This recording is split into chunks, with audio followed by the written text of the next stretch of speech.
rain lashed down like needles on the metal rooftops of the orphanage. Thunder rumbled across the dark sky, and lightning split the clouds in jagged streaks.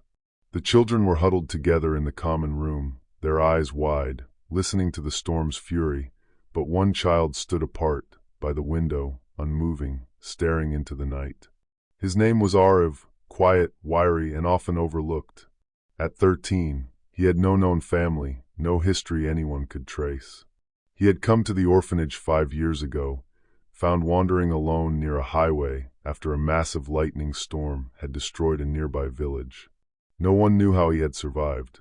Arv rarely spoke, and when he did, it was in short, clipped phrases that didn't invite conversation. There was something unusual in his presence, an energy that made others uneasy. His touch was often warm even in winter, and strange things happened around him.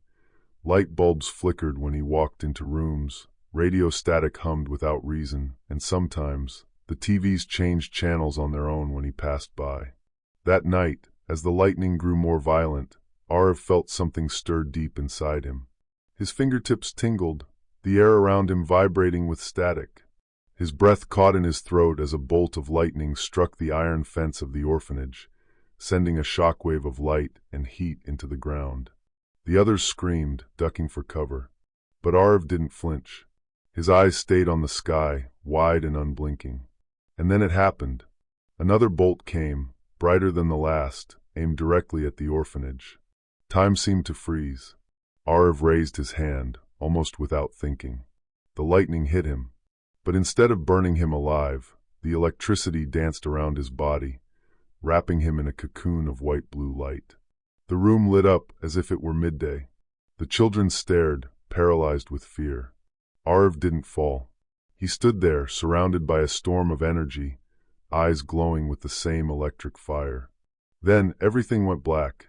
When he woke up, he was lying on the floor, untouched.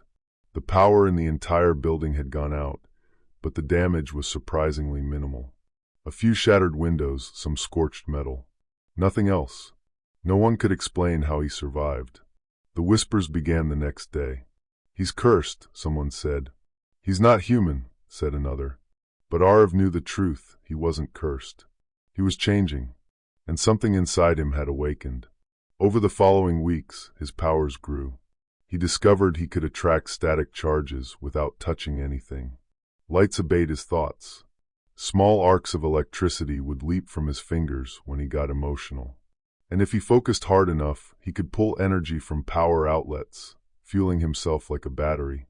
He tried to keep it secret, but secrets, especially those wrapped in lightning, don't stay hidden for long. One night, while sneaking into the maintenance room to test his limits on an industrial generator, he was caught by one of the staff, a man named Mr. Sharma, a grizzled old worker who'd been at the orphanage for decades. "What are you doing here?" Sharma asked gruffly, narrowing his eyes. "I was just," Arv began. But before he could finish, the generator crackled and flared. Blue sparks erupted from the wires. Arv instinctively raised his hand to contain the surge, and a whip of electricity curved from the machine to his palm, harmlessly. Sharma stared in horror. I didn't mean to," Arv said, backing away. Sharma didn't say anything. He simply turned and walked away. By morning, he was gone, resigned, without notice. That's when the men in black suits came. 3 of them. Government agents. They said they were from the Department of Atmospheric Anomalies, which didn't exist on any record. They claimed they were concerned for Arv's well-being and wanted to relocate him to a special facility. Arv refused. They didn't ask twice. That night, they came back, this time with force. 2 vans, 8 men, tranquilizers, and a containment device that looked like a portable electric cage. They stormed the orphanage while everyone slept, disabling the security system in seconds. But they underestimated the boy. The moment they touched him, a jolt surged through their bodies, knocking the first 3 unconscious. Arv's eyes blazed white. He shot out of the dormitory like a comet, the door bursting open with an electric blast. Outside, the storm returned, suddenly, unnaturally, as if called by him. The sky boiled with clouds, lightning screamed overhead, and Arv stood in the courtyard, arms outstretched. "Stay back!" he shouted, his voice crackling with power. The agents circled him with tasers and net guns. But every bolt they fired was swallowed by the storm. Arv didn't run. He became the storm.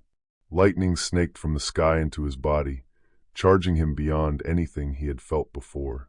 The air smelled of ozone, and the earth trembled. He raised both hands. An explosion of light blinded everyone.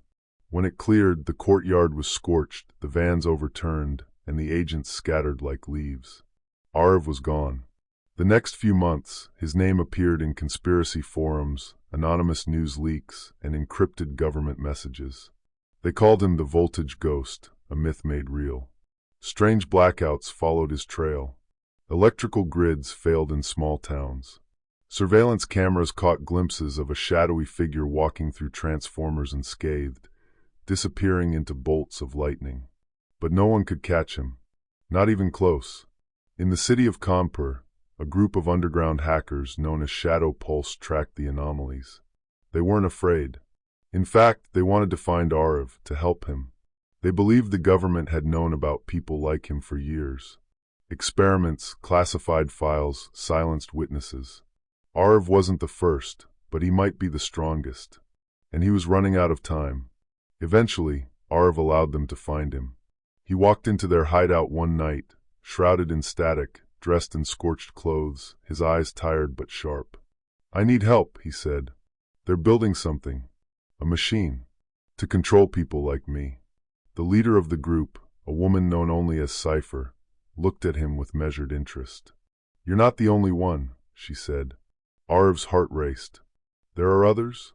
Cypher nodded. "But not all of them want freedom. Some were broken. Some fight for the people who made them." Arv clenched his fists.